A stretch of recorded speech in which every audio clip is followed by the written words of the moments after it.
सोचिए, आप कुछ काम कर रहे हैं और अचानक आपके दिमाग को एक झटका लगता है और आपका शरीर काम करना बंद कर देता है या आपकी जान भी जा सकती है। ये चेतावनी है ब्रेन स्ट्रोक की। नमस्कार, मैं हूं आपके साथ गोहित कौशिक। आज वर्ल्ड ब्रेन स्ट्रोक डे है और इस मौके पर हमारे सवालों के जवाब देने के लिए और आपकी सेहत का भरपूर ध्यान रखने के लिए हमारे साथ मौजूद है डॉक्टर ज्योति बाला शर्मा। मैम, बहुत बहुत स्वागत है आपका इंडिया। धन्यवाद। मैम, आम भाषा में आखिर ये ब्रेन स्ट्रोक है क्या और कैसे ये लोगों को अपना शिकार बना रहा है? ब्रेन स्ट्रोक हम तब कहते हैं जब ब्रेन के किसी हिस्से की ब्लड सप्लाई बंद हो जाती है और ब्रेन का वो हिस्सा काम करना बंद कर देता है। ब्रेन का जो कंट्रोल है वो ब्रेन का राइट हिस्सा बॉडी के लेफ्ट साइड को कंट्रोल करता है और जो लेफ्ट है वो राइट साइड को कंट्रोल करता है। जब भी ब्रेन की ब्लड सप्लाई बंद हो जाती है, ब्रेन के सेल्स को न्यूट्रिशन और ऑक्सीजन नहीं मिलती है और वो मरने लग जाते हैं।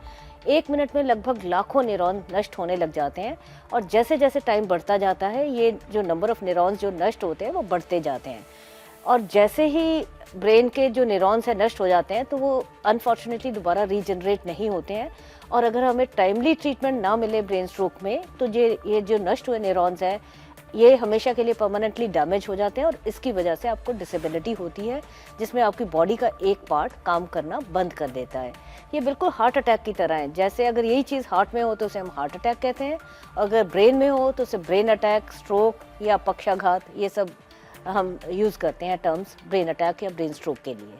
मैम, आम भाषा में देखा जाए तो लोग अब भी इससे अनअवेयर हैं, लोग इसके बारे में जानते नहीं है, जानकारी नहीं है। तो मैम, इसके लक्षण क्या होते हैं? कैसे आदमी को महसूस होने लगता है कि वो इसका शिकार होने वाला है? क्या कारण रहते हैं इसके? ये एक बहुत ही महत्वपूर्ण सवाल पूछा है आपने। जो ब्रेन स्ट्रोक के लक्षण होते हैं, जैसे मैंने बताया कि ब्रेन बॉडी के सारे फंक्शंस को कंट्रोल करता है, तो जब ब्रेन का एक हिस्सा काम करना बंद कर देता है तो ब्रेन के उस हिस्से द्वारा जो बॉडी का फंक्शन कंट्रोल होता है वो फंक्शन काम करना बंद कर देता है। ब्रेन स्ट्रोक की वजह से आपकी एक साइड की बॉडी काम करना बंद कर सकती है, फेस में आपकी एसिमेट्री आ सकती है, आपकी एक बाजू या एक टांग काम करना बंद कर सकती है या आपको दिखाई देना कम हो सकता है या धुंधला दिख सकता है या 1 के 2 दिख सकते हैं या इसके साथ साथ आपका जो सोचने समझने की शक्ति है ये कम हो सकती है, हेडेक हो सकती है, गिडीनेस हो सकती है। ये सब ब्रेन स्ट्रोक के सिम्टम्स हो सकते हैं। अब आप सोचोगे ब्रेन स्ट्रोक के इतने सारे सिम्टम्स हैं, इनको याद कैसे रखा जाए? इनको याद रखने का एक बहुत ही आसान सा तरीका है, एक एक्रोनिम है बी फास्ट। अगर आप ये एक्रोनिम याद रखें बी फास्ट तो स्ट्रोक के ज़्यादातर सिम्टम्स आप पकड़ सकते हो। बी में बी स्टैंड्स फॉर बैलेंस। अगर अचानक ही आपको चलते वक्त आप डगमगाने लगो या इम्बैलेंस हो जाओ तो ये स्ट्रोक का लक्षण हो सकता है। E stand for I symptoms. अगर आपको धुंधला दिख रहा है एक आंख से या दोनों आंखों से या दिखाई देना एकदम बंद हो जाता है तो ये भी स्ट्रोक का सिम्टम हो सकता है। इसके साथ साथ एफ इज़ फेशियल एसिमेट्री। अगर आपका फेस एक तरफ को ड्रूप कर रहा है ये स्ट्रोक का सिम्टम हो सकता है। और ए स्टैंड फॉर आर्म ड्रूप। अगर आपकी बाजू एक तरफ से लटक जाती है तो ये स्ट्रोक का सिम्टम हो सकता है। और एस स्टैंड फॉर स्पीच। अगर आपको समझने में या बोलने में दिक्कत हो रही है या स्लरिंग है, ये सब स्ट्रोक के सिम्टम हो सकते हैं। इसमें T is very important component. T is time. Brain stroke के ट्रीटमेंट में टाइम का बहुत महत्व है। अगर आप ब्रेन स्ट्रोक के सिम्टम्स पकड़ते ही 4-4.5 घंटे के अंदर इन पेशेंट्स को हॉस्पिटल ले जाओ तो ये सारे के सारे सिम्टम्स रिवर्स हो सकते हैं अर्ली ट्रीटमेंट से। और इससे भी आसान तरीका अगर आप जानना चाहो तो स्ट्रोक के सिम्टम्स पहचानने का, तो जैसे हम किसी को नमस्कार कहते हैं, अगर हम स्माइल के साथ नमस्कार कहें, अगर स्माइल एक तरफ से एसिमेट्रिक है या आप जैसे नमस्कार रेसिप्रोकेट करने में वो बोल नहीं पा रहे हैं नमस्कार या एक बाजू नहीं उठा पा रहे हैं, तो लगभग 80% स्ट्रोक के सिम्टम्स आप आसानी से पहचान सकते हो। मैम, आजकल देखा जाता है कि बुजुर्ग तो हैं पर जवान भी इसका शिकार हो रहे हैं और जवान इस चीज़ को जो लोग हैं, यंगस्टर्स हैं, वो इस चीज़ को अवेयर नहीं रहते इस चीज़ से या ध्यान नहीं देते, फिजिकल एक्टिविटी कम कर देते हैं, फोकस करना कम कर देते हैं। तो कैसे उनको अवेयर किया जाए, कैसे उनको बताया जाए कि क्या इसका इलाज किया जा सकता है? आपने ये बहुत अच्छा सवाल उठाया है। अगर मैं देखूं तो पिछले कुछ दशकों में ये युवाओं में बहुत ज़्यादा तेज़ी से बढ़ता जा रहा है स्ट्रोक का खतरा। अगर हम देखें पहले के मुकाबले ये खतरा 40 से 50% युवाओं में बढ़ गया है। इसका जो मेन रीज़न है जो मैं समझ पा रही हूँ, जो सबसे पहला रीज़न युवाओं में स्ट्रोक होने का है stress, physical inactivity, unhealthy eating habits, और इन सब के चलते डायबिटीज़, हाइपरटेंशन और हार्ट डिजीज़ का खतरा युवाओं में बढ़ जाता है जो स्ट्रोक का इंसिडेंस बढ़ा देता है। और युवा अक्सर एडिक्शंस का शिकार हो जाते हैं, जैसे स्मोकिंग और अल्कोहल, और जब स्ट्रेस होता है ये चीज़ें और बढ़ जाती हैं। तो यही सब रिस्क फैक्टर्स है जिसकी वजह से युवाओं में स्ट्रोक का खतरा बढ़ता जा रहा है। इसमें सबसे ज़्यादा ज़रूरी ये है एक हेल्दी लाइफस्टाइल मेंटेन करना, हेल्दी वेट मेंटेन करना और हेल्दी खाना खाना। मैम, कुछ लोग इससे मतलब इसको जानते हुए भी इससे बिल्कुल इसको नज़रअंदाज कर देते हैं, देखते नहीं हैं, और इसके कुछ टाइप्स होते हैं जिनसे वो अवेयर नहीं है। कौन कौन से टाइप्स हैं मैम वो, और कैसे उनको अवेयर किया जाए? जो स्ट्रोक होता है मोटे तौर पे ये 2 प्रकार का होता है। ये जो ब्रेन की ब्लड सप्लाई बंद होती है, या तो ये क्लॉट बनने की वजह से ब्लड सप्लाई इंटरप्ट हो जाती है, जिसे हम इस्कीमिक स्ट्रोक कहते हैं। 85% लोगों में ये इस्कीमिक स्ट्रोक होता है, जिसमें खून के थक्के की वजह से ब्लड सप्लाई बंद हो गई। पर 15% लोगों में ये ब्रेन हेमरेज या खून का रिसाव होने से या नल की फटने की वजह से ब्रेन स्ट्रोक होता है। तो ये जो दोनों तरह का ब्रेन स्ट्रोक होता है, दोनों का ट्रीटमेंट बिल्कुल अलग होता है। जो इस्कीमिक स्ट्रोक होता है, इसमें अक्सर कई बार आपको वार्निंग साइंस मिलते हैं, जिससे आपको पता चल जाता है कि आपको मेजर स्ट्रोक होने का रिस्क है। जो वार्निंग स्ट्रोक या मिनी स्ट्रोक है, उसे हम TIA कहते हैं।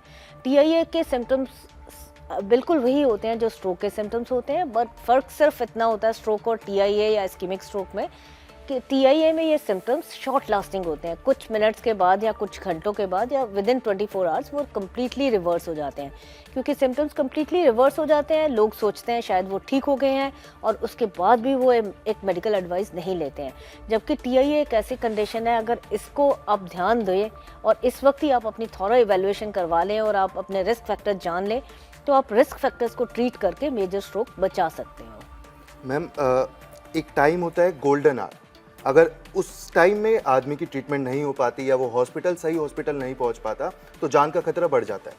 किस तरीके से गोल्डन आवर को देखा जाए, और कैसे कोई व्यक्ति ये पहचाने कि क्या कौन से हॉस्पिटल में उसका जाना सही रहेगा ब्रेन स्ट्रोक के टाइम पर, और कैसे इसका पता किया जा सकता है? ये आपने एक बहुत ही अच्छा सवाल पूछा है। गोल्डन आवर को समझने के लिए आपको ये समझना ज़रूरी है कि जैसे ही ब्रेन स्ट्रोक के सिम्टम्स शुरू होते हैं, लगभग लाखों न्यूरॉन हर मिनट नष्ट होते जाते हैं, और जैसे जैसे डिले होती जाती है, वो नंबर ऑफ न्यूरॉन्स, जो billions of neurons are lost. और मान लो कि अगर ब्रेन स्ट्रोक शुरू होते एक मटर के दाने के जितना ब्रेन का हिस्सा डैमेज था, वो 4 या 5 घंटे के बाद वो क्रिकेट बॉल जितना बड़ा हो जाता है। और जितना बड़ा ब्रेन का हिस्सा डैमेज होता है, उतना ही बड़ा ब्रेन के स्ट्रोक की वजह से खतरा होता है और डिसेबिलिटी होती है।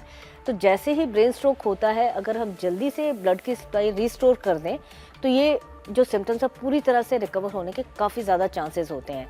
और जो ये टाइम पीरियड होता है क्लॉट बस्टिंग ट्रीटमेंट देने का, ये 4.5 घंटे का होता है।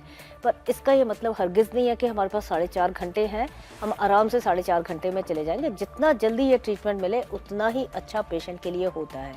दूसरा सवाल आपने पूछा कि कौन सा हॉस्पिटल सही रहेगा ब्रेन स्ट्रोक के ट्रीटमेंट के लिए। जहाँ तक हम हॉस्पिटल की बात करें, हम हॉस्पिटल एडवाइस करते हैं एक stroke ready hospital. Stroke ready hospital का ये मतलब नहीं है कि किसी आप एडवांस सेंटर में जाने के लिए आप टाइम वेस्ट कर दें। हमारा मकसद सिर्फ इतना है कि एक ऐसा हॉस्पिटल जहाँ पे CT स्कैन करवाने की फैसिलिटी अवेलेबल हो और न्यूरोलॉजिस्ट की अवेलेबिलिटी ऑन कॉल या 24/7 हो। उन हॉस्पिटल्स में आप जो 4.5 घंटे का टाइम पीरियड है, उसे आसानी से संभाल लेते हो। मान लो अगर किसी आप ऐसे हॉस्पिटल में चले गए जहाँ पे CT स्कैन कराने की सुविधा नहीं है, तो CT स्कैन करवा के वापस आने में ही आपका सारा टाइम जो गोल्डन आवर है वो वेस्ट हो सकता है।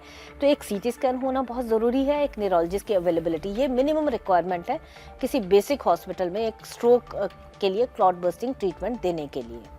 मैम, एक आखिरी सवाल मेरा, ऐसे कौन से इलाज हैं जो हम इसको घर पे भी कर सकते हैं? अगर लगता है कि ऐसे सिम्टम्स फील हो रहे हैं, तो इसके कुछ ऐसे इलाज हैं जो घर पे कर सकते हैं, तुरंत हमें डॉक्टर के पास जाने की ज़रूरत है इस चीज़ के लिए? जैसे मैंने आपको पहले शुरू में ही बताया कि स्ट्रोक 2 तरह का होता है, या तो वो नलकी फटती है या बंद होती है। तो जैसे हार्ट अटैक के केस में अक्सर लोग कहते हैं कि इकोस्प्रिन या एस्प्रिन खा लीजिए और घर पे हॉस्पिटल में निकलने से पहले ये खा लो। मगर अगर मान लो ब्रेन स्ट्रोक के केस में आप एस्प्रिन खा लो और वो ब्रेन हेमरेज है, तो वो बढ़ सकती है। तो इसमें जो सबसे ज़्यादा ज़रूरी है वो टाइम को संभालना और स्ट्रोक के सिम्टम्स को इग्नोर ना करना, ये सबसे ज़्यादा ज़रूरी है। अगर आपने टाइम संभाल लिया तो आपने ब्रेन को संभाल लिया और आपने एक ज़िंदगी बचा ली और एक डिसेबिलिटी बचा ली।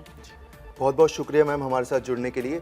जैसा कि डॉक्टर ज्योति ने बताया कि आप ब्रेन स्ट्रोक को नज़रअंदाज ना करें, घर पर तो इसका इलाज बिल्कुल ना करें और डॉक्टर के पास जाकर तुरंत, अगर आपको कोई ऐसा ब्रेन स्ट्रोक फील होता है तो तुरंत डॉक्टर के पास जाएं और जल्द से जल्द इसका इलाज कराएं।